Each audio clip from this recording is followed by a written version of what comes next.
Hello दोस्तों, मेरा नाम है चेतन और आप सभी का स्वागत है हमारे चैनल चेतन नैरेट्स पर। और आज हम नोइंग द अननोन के एपिसोड 17 को नैरेट करेंगे। और अगर तुम्हें ये वीडियो थोड़ी सी भी पसंद आ जाती तो वीडियो को एक लाइक कर देना। तो चलो अभी जल्दी से नैरेशन शुरू करते हैं। एपिसोड के शुरुआत में ह्यू सियोंग कहता है कि अगली बार ह्यो को भेजना, मैं हर बार यह काम नहीं करूंगा। तो डाउसी कहता है कि क्या तुम्हें लगता है मैं जो भी कहूंगा वो वाइस लीडर सुनेंगे? मुझे बस खुशी होगी कि अगर मुझे डांट ना पड़े। फिर वो देखने लगता है कि आखिर ह्यो कहाँ पर है। तो वो अभी भी प्योवल से ही लगी हुई थी। ह्यो फिर प्योवल से पूछती है कि क्या उसके पास चेंगडू में रहने की कोई जगह है, अगर नहीं है तो वो उनके साथ रह सकता है। पर प्योवल कहता है कि उसे अकेले रहना पसंद है। जो सुनकर ह्यो बहुत ही ज़्यादा खुश हो जाती है और कहती है कि प्योवल बहुत ही ज़्यादा कूल है। यह देखकर डाउसी कहता है कि ह्यो भी जैसा कर रही है, यह देखकर लग रहा है कि प्योवल तो नहीं पर वो ज़रूर उससे पड़ जाएगी। पर वह मन में सोचने लगता है कि अब वो जिस सिचुएशन से बाहर निकले हैं, अगर यहाँ पर कोई आम इंसान होता तो वो काफ़ी डर जाता, जैसे कि राइस कार्गो शिप के लोग डर गए थे। और उसे प्योवल को देखकर पहले से लग रहा था कि वो कोई आम इंसान है नहीं। यहाँ पर ह्यो गुस्सा हो रही थी और वो प्योवल को कहती है कि आखिर वो कैसे एक लड़की को रिफ्यूज़ कर सकता है जो कि कब से इतना इंटरेस्ट उसमें दिखा रही है। तो प्योवल कहता है कि मुझे जहरीले फूल पसंद नहीं, फ़र्क नहीं पड़ता कि वो कितना ही खूबसूरत क्यों ना हो। यह सुनकर ह्यो पहले मुड़ जाती है, पर वह फिर से अपना हैप्पी फेस लाकर कहती है कि तो तुम मान रहे हो ना मैं खूबसूरत हूँ। पर प्योवल के दिमाग में अभी कुछ और ही चल रहा था। प्योवल ने यहाँ पर बैठकर सब कुछ नोटिस किया था और समझ पाया है कि यह तीनों ही वैगाबॉन्ड्स हैं जो कि अपने स्ट्रेंथ के बदले पैसा लेते हैं। और अब उन लोगों ने यहाँ पर बस उतने ही स्ट्रेंथ को दिखाया है जिससे उनके बारे में सभी को ही चेंगडू में पता चल जाए। तो क्या ऐसा हो सकता है कि चेंगडू में कोई बड़ी प्रॉब्लम हो गई हो जिस वजह से ये वैगाबॉन्ड्स वहीं पर ही जा रहे हैं? पर प्योवल इसको लेकर पूरा श्योर नहीं है, पर वो एक बात को लेकर तो पूरा श्योर हो गया है कि Ma sect and King Cheng sect यहाँ पर किसी भी तरीके के कॉन्फ्लिक्ट को होने नहीं देंगे। पर ऐसा भी हो सकता है कि उनके बीच में ही कोई गड़बड़ हो गई हो। और हमें पास्ट के एक सीन को दिखाया जाता है जब जियोंगवा लास्ट में प्योवल को देखने आई थी। तभी प्योवल ने कहा था कि खुद को तैयार कर लो ताकि तुम्हें मेरी तरह ज़बरदस्ती प्रायश्चित करना ना पड़े। उसके बाद उनके शिप का सफ़र ख़त्म हो जाता है और उन्हें अभी बाय लैंड ही आगे बढ़ना होगा, जिसके लिए तीनों घोड़े का इस्तेमाल कर रहे हैं। डाउसी प्योवल को कहता है कि हम लोग कल सुबह तक चेंगडू पहुँच जाएंगे और तुम अभी क्या करोगे? तो प्योवल कहता है कि वो आज की रात यहाँ पर ही रहेगा। तो ह्यो कहती है कि उसे बहुत ही बुरा लग रहा है कि वो दोनों अभी आगे ट्रैवल नहीं कर सकते एक साथ। प्योवल कहता है कि उसे यहाँ पर रहकर किसी चीज़ के लिए तैयारी करनी है, पर वो जब चेंगडू पहुँच जाएगा तो वो उसे कांटेक्ट करेगा। और ह्यो प्योवल से इसके बारे में एक प्रॉमिस भी लेती है। उसके बाद तीनों चेंगडू की ओर निकल जाते हैं और प्योवल भी निकल जाता है एक होटल की तरफ। और वो जैसे ही एक होटल में एंटर करता है, होटल का ओनर पूछता है कि वो यहाँ पर रहेगा या सिर्फ खाना खाएगा। तो प्योवल कहता है कि दोनों ही, पर पहले खाना खाऊंगा। और वह जाकर एक खाली टेबल पर बैठ जाता है। पर यहाँ पर जो भी लोग बैठे हुए थे वह प्योवल को देखकर कंफ्यूज हो गए थे, क्या ये सच में कोई लड़का है या फिर लड़के के भेष में कोई लड़की, क्योंकि वह बहुत सारी लड़कियों से भी खूबसूरत लग रहा है। प्योवल यहाँ पर बैठकर शांति से खाना खाने जा रहा था कि एक आदमी जेंग वूरेक उसके टेबल पर आ जाता है और कहता है कि वो 9 ट्रेजर्स एस्कॉर्ट ग्रुप का चीफ एस्कॉर्ट है। प्योवल ये सुनकर कहता है कि तो मैं क्या करूं? तो जेंग कहता है कि उसने अपने कॉमरेड से एक शर्त लगाई है कि अगर प्योवल एक लड़की हुआ लड़के के भेष में तो वह 2 टील्स ऑफ सिल्वर जीतेगा। तो प्योवल कहता है कि बहुत ही बुरी बात है, पर तुम शर्त हार गए हो। तो जेंग कहता है अच्छा तो तुम एक लड़के हो? तो प्योवल कहता है क्या तुम्हें दिख नहीं रहा? तभी बाकी के लोग चिल्लाने लगते हैं कि उसे नंगा करके चेक करो, और अगर जेंग ऐसा करेगा तो वो उसे फ्री के ड्रिंक पिलाएंगे।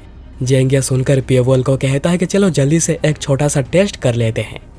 इस बात से प्योवल को बहुत ही ज़्यादा गुस्सा आ जाता है और वो चॉपस्टिक को एक उंगली से मारकर जेंग का एक आंख फोड़ देता है, जो देखकर सभी पूरे चौंक गए थे, क्योंकि किसने भी सोचा नहीं था कि एक जोक की वजह से प्योवल ऐसा कुछ कर देगा।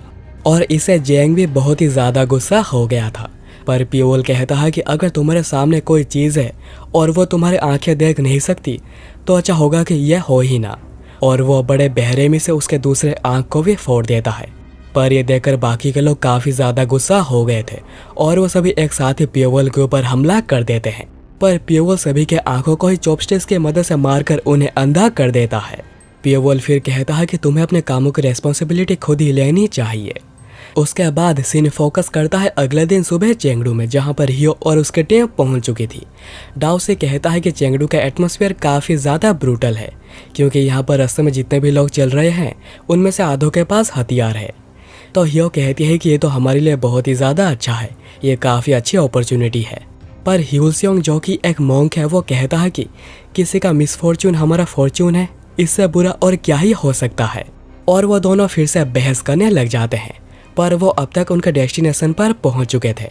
और हियो अंदर भागकर जाकर किसी आदमी को पीछे से पकड़ती है, और यह है उनका कैप्टन, यानी ब्लैक क्लाउड कॉर्प्स का कैप्टन, कैप्टन जेंग मोरियंग। मोरियंग कहता है कि तुम बिल्कुल सही समय पर आई हो वाइस कैप्टन। ह्यूसियोंग कहता है कि आपसे बहुत दिनों बाद मिलकर काफ़ी खुशी हो रही है। और डाउसी कहता है कि आप तो पहले से भी कुछ ज़्यादा ही हैंडसम लग रहे हैं। मोरियंग कहता है कि तुम दोनों से भी मिले मुझे काफ़ी दिन हो गए हैं, तुमसे मिलकर अच्छा लगा। फिर वो चारों टेबल पर बैठते हैं और डाउसी कहता है कि इतने लंबे ब्रेक में रहने के बाद मुझे पैसों की ज़रूरत पड़ी है।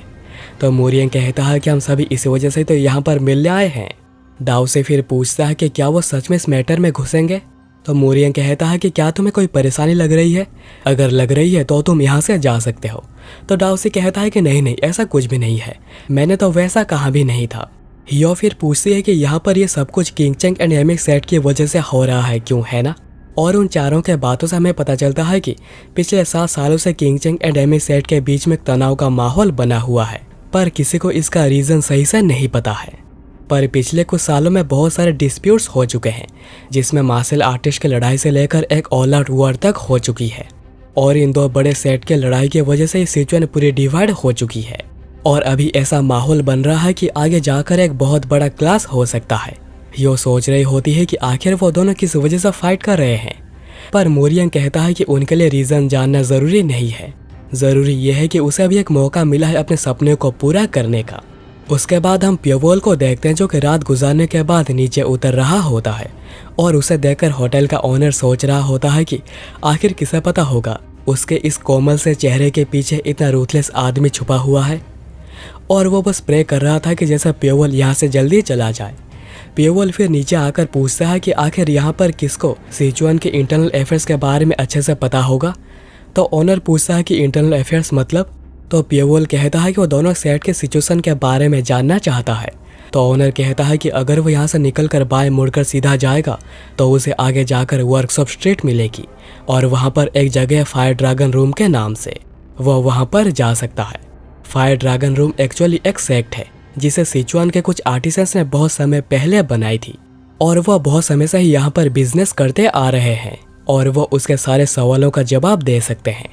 पर उससे पहले उसे उनसे एक हथियार खरीदनी पड़ेगी, उसके बाद वो उसके सारे सवालों का जवाब देंगे। और प्योवोल फायर ड्रैगन रूम की ओर जाने के लिए निकलता है। और प्योवोल फिर वहाँ पर पहुँचकर देखता है कि यहाँ पर एक लड़का बैठकर हैमर से एक हथियार को फोर्ज कर रहा है।